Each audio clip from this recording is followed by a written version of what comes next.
Le journal des médias avec Thomas Joubert. Bonjour Thomas. Bonjour, à la une ce matin, les médias appelés à la vigilance après la cyberattaque contre TV5 Monde, une nouvelle plainte après le drame de Dropt et le secret levé sur l'animateur de Secret Story.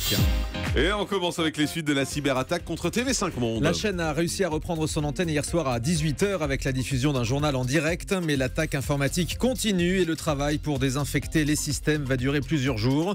Hier, les autorités ont appelé tous les médias à la vigilance contre ce genre d'attaque. Bernard Cazeneuve et Fleur Pellerin ont réuni tous les patrons de l'audiovisuel en urgence hier après-midi en soulignant que des attaques similaires pouvaient se reproduire. Yves Bigot, le directeur général de TV5 Monde, reste vigilant comme il le disait hier soir sur BFM TV.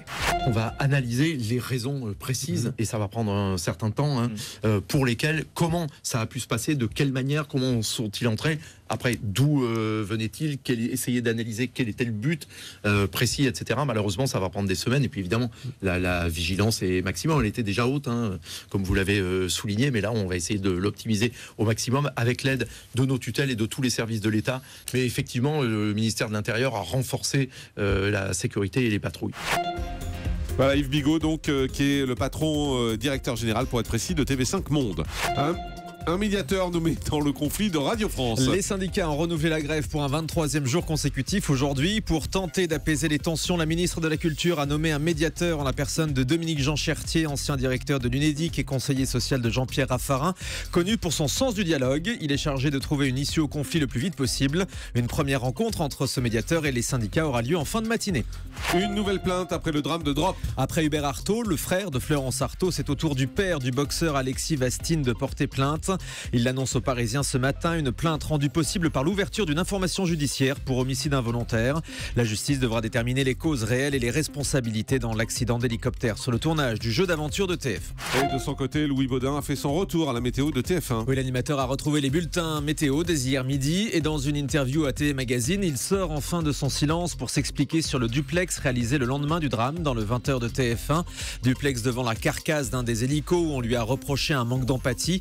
Il explique s'être mis comme en apnée pour ne pas s'écrouler à l'antenne. Il reconnaît que cela a donné une image quasi inversée de ce qu'était son état. Louis Baudin affirme regretter ce duplex et parle même d'une terrible erreur.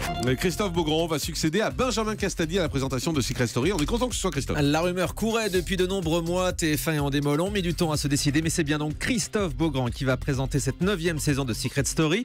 La grande nouveauté, c'est que la quotidienne sera diffusée non plus sur TF1, mais sur NT1 en access. Seule l'émission hebdomadaire restera sur la une.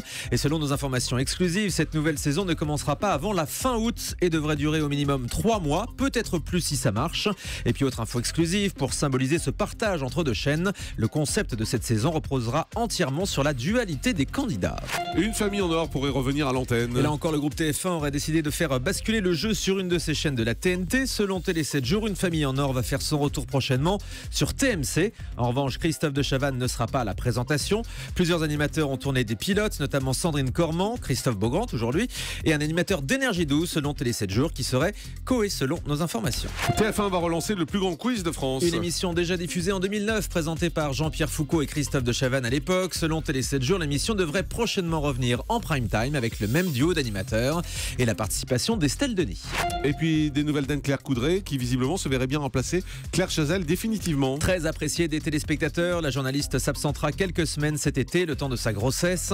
Interrogée dans Paris Match cette semaine sur son avenir à TF1, Anne-Claire Coudray déclare « Bien sûr, si l'on me propose de présenter le journal toute l'année, j'accepterai ». Et en vote pour, on a appris la disparition de la scénariste et réalisatrice Nina Campanese. Elle est décédée à l'âge de 77 ans à Paris des suites d'une longue maladie. Le groupe France Télévisions a salué une personnalité marquante de la télé publique.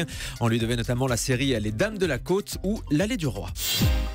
Et on termine avec le chiffre du jour. 61% de production française dans les 100 meilleures audiences de la fiction télé. C'est la première fois que les séries françaises dépassent les séries étrangères depuis des années, selon ce classement du CNC pour 2014. Et la tendance semble se confirmer pour 2015 avec le carton de l'Emprise sur TF1, de Chef ou Les Témoins sur France 2. Vrai renouveau donc des séries françaises en ce moment. Merci Thomas.